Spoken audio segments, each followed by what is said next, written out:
And Catherine Generette came and she spoke, and we've had a lot of politicians come to our small meetings and speak to us. And I'm just going to say on a personal note, I've never met a politician who was so candid, so open, and so free to speak her opinion as Ms. Generette. Ms. Generette.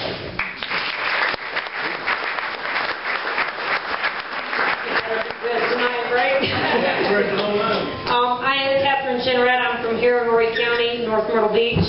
My husband once said he had to go clear to Virginia to find a woman that wasn't related to him. His family's from a little place called Cool Springs. This is my daughter. Please stand up, Benjamin. This is my vested interest in America, and this is one of the many reasons that I'm running for office. I have 4 children in public schools. Thank you. 4 children in the public schools here, and I've lived here since 1991. Been married to my husband almost 18 years.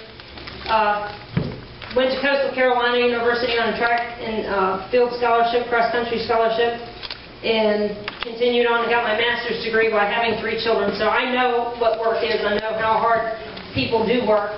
And I know what a gallon of milk costs. And I think that's so important that so many politicians have forgotten what a gallon of milk costs. I don't know where to start. We know what the problems are in this country right now. Everyone knows that national security is dire, not in Afghanistan, not in Iraq, but on our borders. Yes.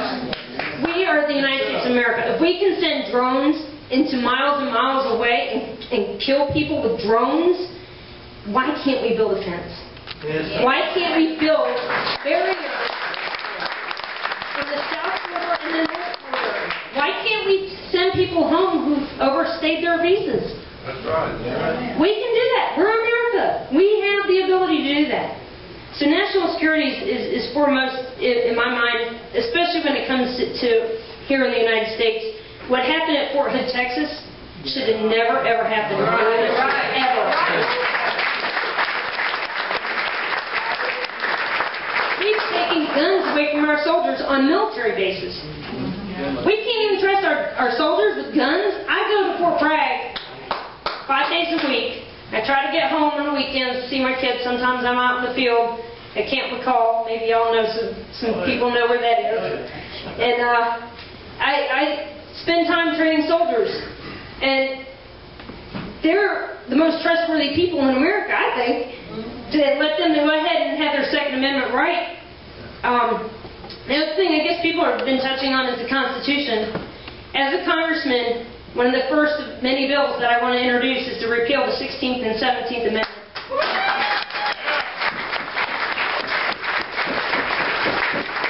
1913 was a busy year for the feds. As a matter of fact, I was telling my husband, somebody needs to write a book about 1913. The 17th Amendment, if we could get our U.S. senators back to our state to do state's business, as our forefathers had constructed, we wouldn't even be here today being as mad as we are. Those were distinct and separate powers, not distinct and equal powers. Second Amendment, it says what it says. I have a concealed carry. I don't even think I should have to have a concealed carry. I shouldn't have to register my gun. And I don't know about you, but I don't know any criminals that register their gun. Every bill in Congress that is introduced should have 3 parts to it. Well, 4 maybe. We're going to have to work on earmarks, which need to go away. The first part is that it must be read out loud, verbatim, by the clerk. Yes, sir. The second has to say, in some kind of subparagraph, who benefits and who gets screwed. Yes, sir. Sorry for my colorful language. I think it's unnecessary. And the last part should be there should be an appendix to outline what those earmarks are going to be in that bill. Yes, ma'am. And again, who benefits and who gets screwed. Because I think we've gotten to a point where we get these 1,800-page bills and Congress can't even read them. come on, they're lawyers and they can't even figure it out. They just have it, they throw it to one of their aides and they say, here, can you let me know what it says in the small print? That's ridiculous. I don't know about y'all, but I'm a C-SPAN junkie.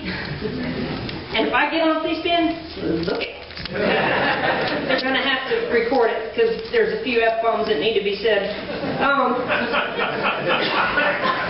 You're here. Well, the truth is, that's why we are where we are. No one's speaking out loud enough. Last night I watched two congressmen debate this health care reform and banter back and forth, and not one of them, and they were Republican, not one of them said it was unconstitutional. Yes, it is. They gave every other reason why they should file driver's licenses. You're not required to get a driver's license, or you're required to get, car insurance. And they equated health care insurance to car insurance. I'm like, what? That's not even constitutional. So, I'm sorry, get excited. I'm very passionate about what's going on in our country because, like I said, I have 4 little people that I have investment in. My son, who's 17, is looking to join the service. As his mom wanted to be something, a lieutenant in a private generate. So there's so many things that we could touch on tonight that you know that's wrong with this country. What I urge you to do is look at our resumes. Look at who's standing here asking you for your vote. Look at what we've done, where we've been. And if you don't have one of my brochures, I'll make sure you get one. Go to my website, generette.com. But make sure you see what we've done, where we've been, what we're doing, and I think then you can then choose the best person for this office. Thank you very much.